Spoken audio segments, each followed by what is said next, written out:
communities around them. They need us, and they use every single tool at our disposal to provide compassionate care and to maintain community safety. Thank you, Madam Speaker. The honourable member for Saanich Gulf Islands.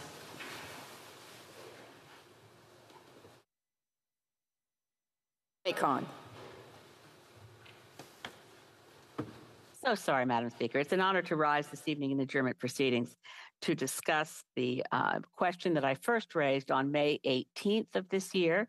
It was a question to the Minister of Environment on the topic of the Ontario Greenbelt and the potential for water policy and water governance to provide assistance and additional tools to the minister. So as many members in this place will know, since I asked that question in May, the province of Ontario, the Premier, Doug Ford, has admitted he made a mistake. That's putting it mildly. But the point of my question remains relevant. It is not moot. And I'm afraid the point of my question was missed by the Honourable Minister of Environment when he responded to me.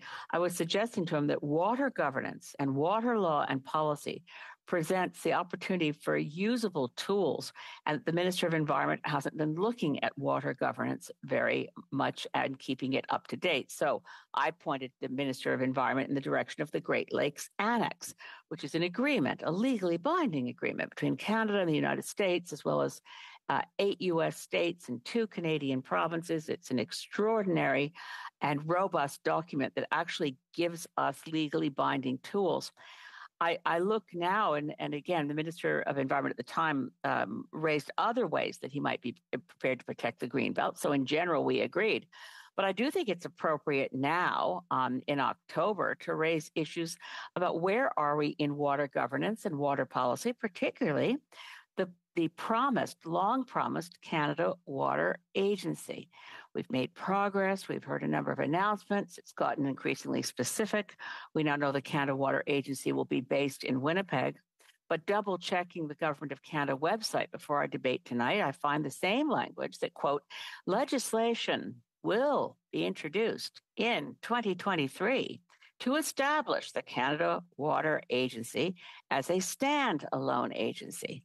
So months have passed, and we still don't have that standalone legislation before this place.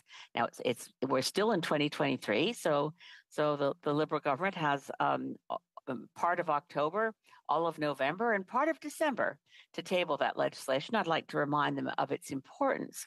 When we look at water governance and water policy, we look at the need, which has been referenced through all manner of expert reports and blue ribbon panels, to engage federal, provincial, municipal orders of government to, as I said before, looking at in terms of the basins in Canada and the U.S., shared basins. We have to look at international law.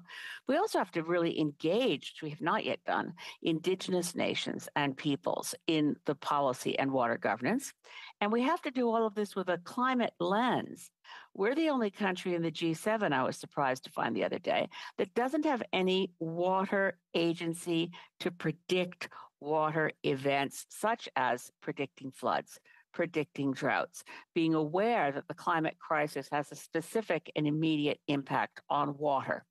So in the time remaining, Madam Speaker, I would like to use this opportunity, as I tried to do back in May in question period, to remind this government that water and water governance, engagement of different orders of government is critical in moving forward.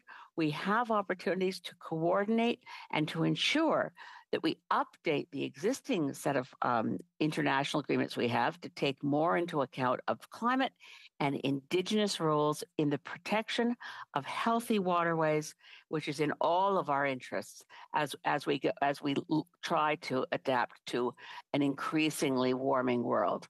Thank you, Madam Speaker, and I imagine I'll have a lot to discuss with the Honourable Parliamentary Secretary. Secretary to the Minister of Environment and Climate Change.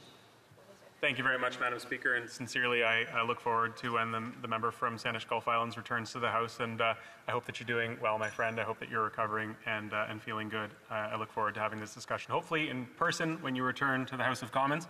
Madam Speaker, I'd like to focus the first half of my answer on the Greenbelt. It's a moment to celebrate. It's a moment to rejoice. Indeed, victory on the Greenbelt is a big win for Ontario. There are lots of groups that we have to thank for this, but I have the opportunity now to do something that I've never done before, which is read directly from my householder that's going out to my constituents in Milton, because the question resembled a question that I asked myself and my constituents were asking me, so I answered it in a monthly community newsletter. So I'm going to read directly from it. Victory on the Greenbelt, a big win for Canada. Back in March, Canada's Minister of the Environment and Climate Change, Stephen Gill, I'll just say the member because I'm not allowed to say his name, announced that our government would be investing in real and potential environmental, economic, social, and health impacts related to developing parts of the Greenbelt. Due to the Premier's recent cancelling of his provincial government's plan to develop parts of the Greenbelt, we subsequently announced that we are suspending the urban park study indefinitely because it's no longer necessary. This is great news. The reversal reflects the collective efforts of citizen advocates, independent journalism, researchers, environmentalists, conservation authorities, and municipalities who tirelessly voiced their objections to Doug Ford's plan. Their commitment has reaffirmed the significance of maintaining the Greenbelt's integrity. This is a big win for our province, and I want to express my personal gratitude to these stakeholders and everyone who used their voice to safeguard this most vital natural resource. And Madam Speaker, I'd add the Leader of the Green Party and the member from Saanich Gulf Islands to that list. The plan to develop luxury homes and create brand new neighborhoods on Ontario's hinterland as proposed by Premier Ford's government was never a sustainable approach for addressing our housing affordability concerns. The federal government will remain steadfast in our mission to protect the natural environment, including Ontario's Greenbelt, towards a greener, more sustainable future for all Canadians. I will continue to call for the responsible urban planning, sustainable development, and preservation of green spaces that Ontarians demand, and ensure that the well-being of current and future generations is upheld. I look forward to more details from Premier Ford and how they will continue to strengthen the protections of all Greenbelt and ecologically vulnerable land in our region. Madam Speaker, I'd like now to turn to our work on water. I was very, very pleased that in Budget 2023, we saw a historic $650 million towards the maintenance and restoration of much of our Great Lakes. And that is so important, not just because I love the Great Lakes. I spent a lot of time paddling on the Great Lakes, but it's important because Canada is really the water holder, the water keeper of the world, and particularly with respect to fresh water. So these 24 new projects that we just announced on September the 28th will restore water quality and ecosystem health in areas of concern. It'll prevent toxic and nuisance algae. It'll engage with Indigenous peoples in Great Lakes restoration and protection. That $650 million over 10 years that I referenced includes an investment of $420 million for the Great Lakes, which was announced by the Prime Minister, with a focus on accelerating Canada's implementation of the Canada-United States Great Lakes Water Quality Agreement. It also includes $22.6 million over 3 years, starting this year, to support better coordination efforts to protect freshwater right across Canada. And last but certainly not least, Madam Speaker, is the new Canada Water Agency. It's the federal focal point for all freshwater. We'll be working in partnership with Indigenous peoples, provinces, territories, and stakeholders to strengthen collaboration efforts on freshwater, and it will deliver on key elements of the strengthened Freshwater Action Plan. Thank you, Madam Speaker. The honourable member for Saanich Gulf Islands. Thank you, Madam Speaker, and thank you to the Honourable Parliamentary Secretary. I hate to disillusion him in terms of the levels of support this government is giving to water, but the notion that $650 million is historic for the Great Lakes. Back in the days when former Prime Minister Brian Mulroney made real strides in protecting the Great Lakes, that was a small amount compared to the billions a year that was being spent. We had an Inland Waters Directorate in Burlington, Ontario, with several thousand staff. We need to rebuild our capacity in inland waters, fresh water, and freshwater science. And that will take a standalone agency to create the Canada Water Agency. That legislation is due any minute. Does the Parliamentary Secretary have an update for us? I'd be grateful to know. Thank you. Parliamentary Secretary. Well, again, Madam Speaker, I look forward to discussing this in person upon the return of my honourable colleague from Saanich Gulf Islands. But indeed, the federal government is making Canada's largest ever investment in protecting the nation's sources of all fresh water, which includes the Great Lakes.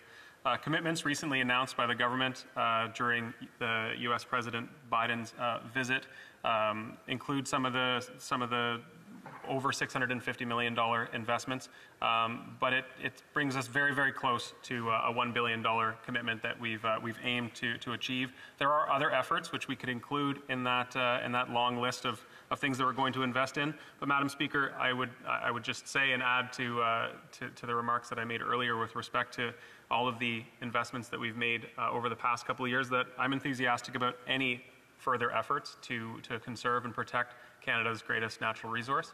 And I know that work with the Canada Water Agency is underway. Indeed, the Prime Minister named the first ever parliamentary secretary for water. La motion portant que la Chambre... A motion to adjourn the House is now deemed to have been adopted. Accordingly, this House stands adjourned until tomorrow at 10 o'clock, pursuant to Standing Order 24-1.